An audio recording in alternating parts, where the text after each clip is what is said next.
The transport shuttle Meridian Dawn shuddered as it broke through Virilon 3's atmosphere, its hull groaning against the alien world's dense air. Ethan Cole pressed his face to the viewport, watching the sprawling colony complex grow larger below, a collection of interconnected domes and towers that housed over 3,000 beings from dozens of species. "First time on a multi-species colony?" asked the pilot, a gruff Tandorian whose 4 arms worked the controls with practiced ease. "Yeah," Ethan replied, adjusting his tool belt. "Just here to fix atmospheric scrubbers and maintenance drones. Nothing fancy." The docking bay bustled with activity as Ethan disembarked. Immediately, he noticed something odd. As he walked toward the processing station, conversation seemed to pause. Heads turned. Not in hostility or fear, but with an intensity that made his skin crawl. Ethan Cole. A tall, reptilian figure approached. Her scales shimmered deep green, and her yellow eyes held in calculating gleam. "I am Administrator Vextera. Welcome to Virilon 3. "Thank you, Administrator." Ethan shook her clawed hand, noting how her grip lingered just a moment too long. During orientation, the staring intensified. In the mess hall, pale purple-skinned Zilani females with dark, curly hair watched him over their meals. Crystalline Vorthak women turned their faceted heads to follow his movement. Even the feline-like Kithara paused their grooming to observe him with golden eyes. "Is there something on my face?" Ethan muttered to himself, touching his cheek.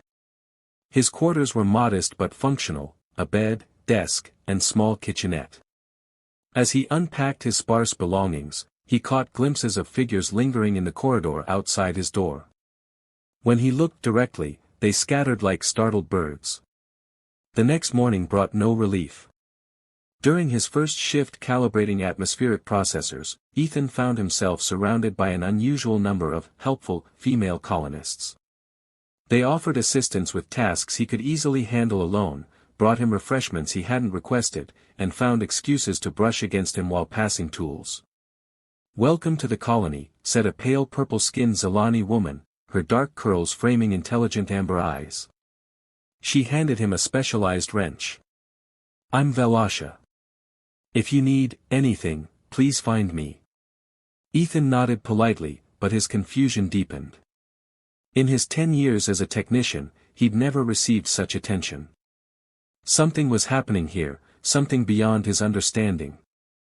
That evening, as he sat alone in his quarters reviewing technical manuals, the staring faces haunted his thoughts.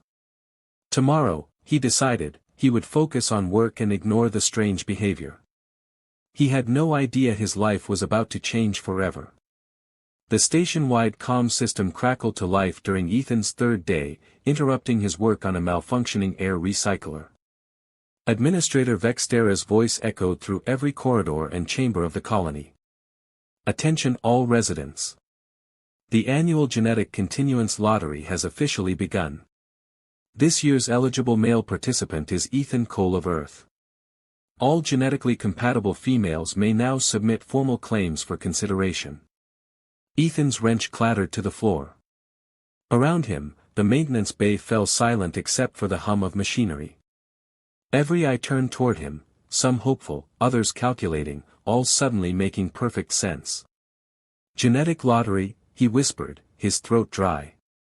Vextera's voice continued. "Human genetics have been deemed rare and highly adaptive by the Colonial Genetics Council. Cross-species compatibility has been confirmed with Zilani, Vorthak, and Kithara populations.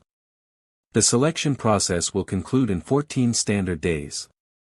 As the announcement ended, the floodgates opened. Within hours, Ethan's quarters were filled with gifts, proposals, and formal presentations. Velasha arrived in full ceremonial armor, her pale purple skin gleaming with ritual oils. "I offer you protection, status, and strength," she declared, kneeling before him. "Choose me, and you will want for nothing. My clan's warriors will guard your offspring." Before Ethan could respond, Quintel materialized, literally, her crystalline Vorthak form shifting from translucent to opaque. "Warrior posturing is primitive," she said dismissively. I offer intellectual partnership. Together, we could unlock genetic mysteries that benefit all species. Mysteries don't feed children, interrupted Virilon, the golden-furred Kithra trader. Her tail swished as she spread holographic displays of star charts and cargo manifests. I offer wealth beyond measure. Trade routes, rare minerals, entire worlds to explore. Ethan backed against the wall, overwhelmed. Ladies, please, This is madness, he muttered after the last suitor departed. His quarters looked like a marketplace, exotic foods, precious metals, technological marvels, and weapons all piled together. But beneath the gifts lay a cold reality: he wasn't being courted as a person, but appraised as breeding stock. The next few days were torture. Ethan couldn't walk anywhere without being approached. Meals became strategic negotiations. Work shifts turned into elaborate performances as potential mates demonstrated their skills. He felt like a prize bull being paraded before buyers. I never asked for this, he told his reflection in the bathroom mirror. Dark circles had formed under his eyes from sleepless nights. I just wanted to fix machines. But the colony's systems demanded participation. Vexterra explained that refusing the lottery had never occurred. It was considered the highest honor, essential for genetic diversity and colony survival. Your DNA could strengthen 3 species, she said during their mandatory counseling session. Surely you understand the importance. Ethan understood, but understanding didn't make it easier. He began avoiding common areas, taking meals in his quarters, and working night shifts when fewer people were around. The stairs that had once confused him now felt suffocating. Desperate for solitude, Ethan wandered the colony's less-traveled corridors during the night shift. He discovered a forgotten access hatch that led to what appeared to be an abandoned section. Following the narrow passage, he emerged into something extraordinary, a hidden botanical garden. Bioluminescent plants cast gentle blue and purple light across terraced growing beds. The air was thick with the scent of exotic flowers and rich soil. For the first time in days, Ethan felt he could breathe freely. Oh! A soft voice startled him. I'm sorry, I didn't expect. A young Zilani woman emerged from behind a cluster of flowering vines. Her pale purple skin seemed to glow in the garden's ethereal light, and her dark curly hair was pulled back with simple clips. Unlike the others, she wore no ceremonial garments or ornate jewelry, just a practical work tunic stained with soil. I'm not supposed to be here, Ethan said quickly. I'll go. No, please stay. She set down a watering device, her amber eyes kind rather than calculating. I'm Kilira. I tend this garden. It's unofficial, but Administrator Vexterra tolerates it. It's beautiful, Ethan said, genuinely amazed. Are these all from your homeworld? Some. Others are from worlds I've never seen but dream of visiting. She touched a delicate flower that chimed softly at her caress. Plants don't care about genetics or politics. They just grow if you give them what they need. They talked for hours. Kilira showed him rare specimens, explaining their care with passionate detail. She asked about Earth's plans, about his work, about his dreams, questions no one else had bothered to ask since his arrival. You didn't submit an application to the lottery, Ethan realized as dawn approached. Kilira's expression grew sad. I don't believe in treating people as resources. Love should be chosen freely, not assigned by genetics. Thank you, Ethan said quietly. For seeing me as, me. Over the following nights, Ethan returned to the garden. Their conversations deepened, moving from plants to philosophy, from dreams to fears. Kilira shared her research into cross-species botanical adaptation. Ethan told her about the pressure he felt, the weight of expectations. Sometimes I wonder if I should just pick someone and get it over with, he admitted one evening while helping her transplant seedlings.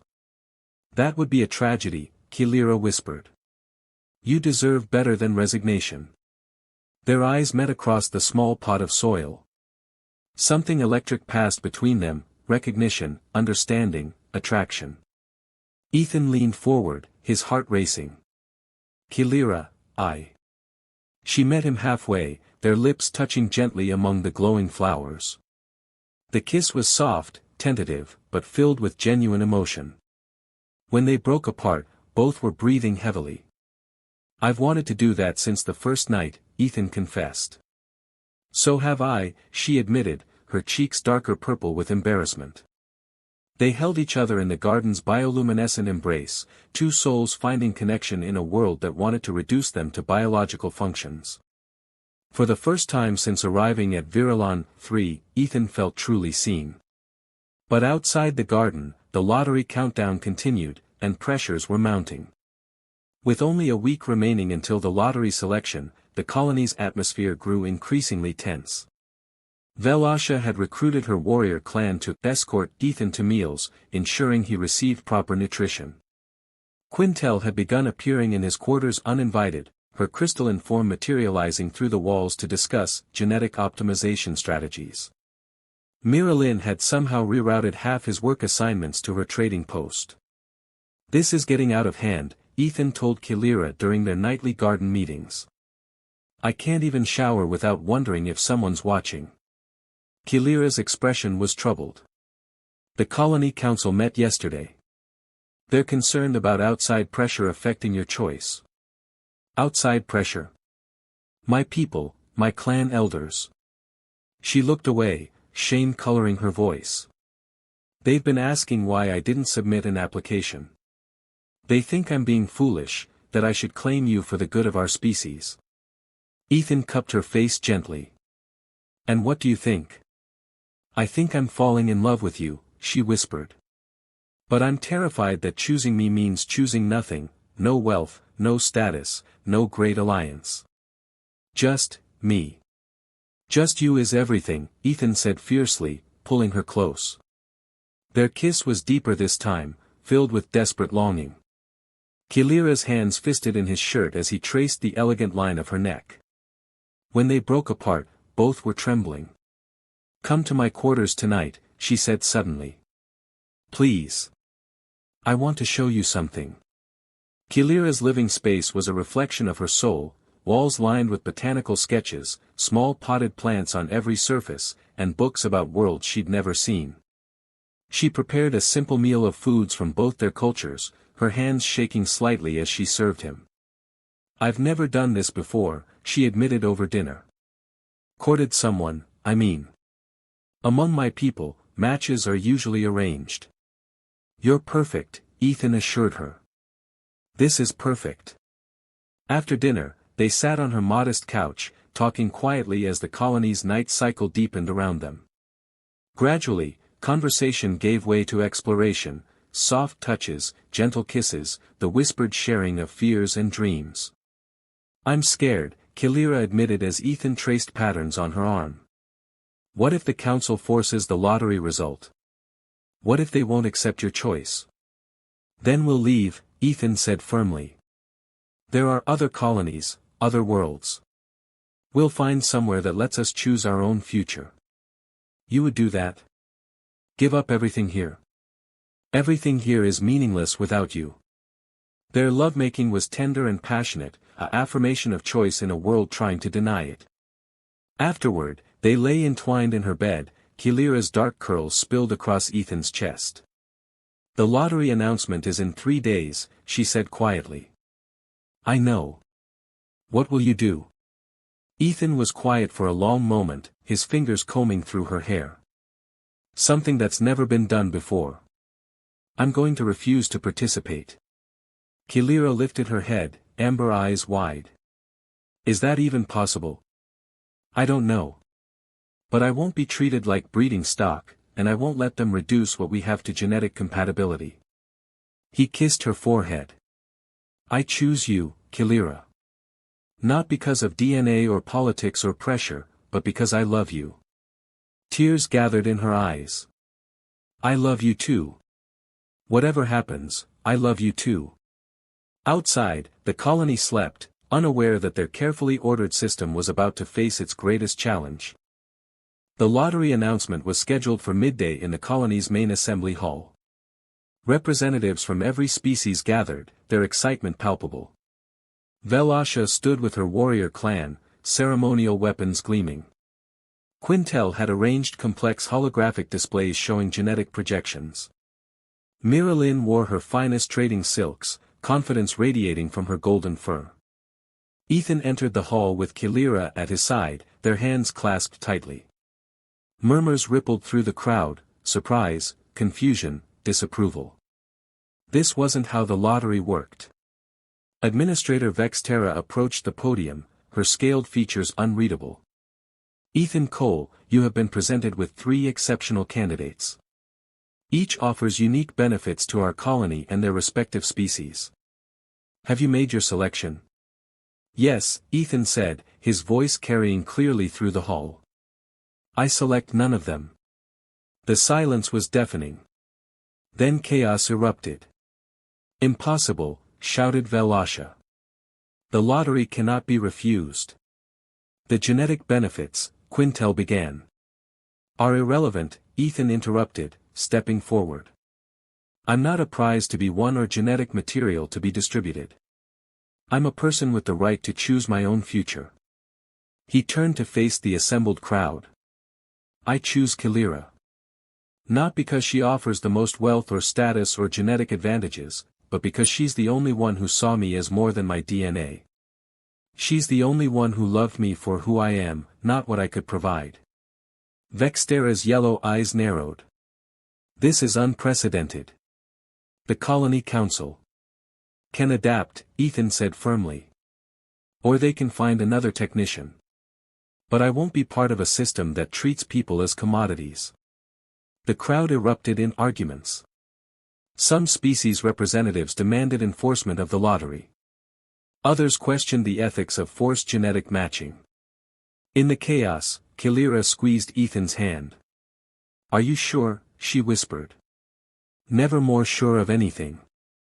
Ethan raised his voice above the din. Kilira, in front of everyone gathered here, I ask you to be my partner, not because genetics demand it, but because my heart does. Will you marry me?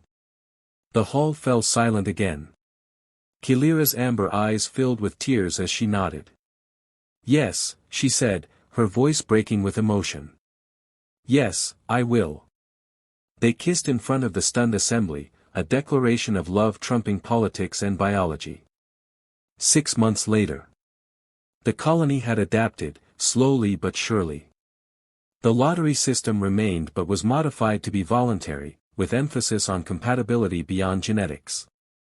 Some species initially resisted, but Ethan and Kilira's obvious happiness gradually won over even the skeptics. Their wedding had been the colony's first interspecies ceremony based purely on love. The botanical garden where they first kissed had been officially recognized and expanded, with Kilira as its chief administrator. The seedlings are thriving, Kilira said, emerging from the garden's new greenhouse section. Her work clothes were adorned with soil and contentment. Like us, Ethan replied, wrapping his arms around her from behind. They watched the sunset through the dome's transparent walls, painting the alien sky in shades of purple and gold. Do you ever regret it? She asked. Giving up all those offers. Ethan turned her in his arms, studying her beautiful face. I didn't give up anything. I chose everything that mattered. Their kiss was soft, familiar, full of promises kept and futures freely chosen. Around them, the garden bloomed with life from dozens of worlds, proof that with care and choice, even the most unlikely combinations could flourish. In the distance, the colony hummed with activity, its inhabitants slowly learning that love, like the best gardens, grew strongest when given the freedom to find its own way.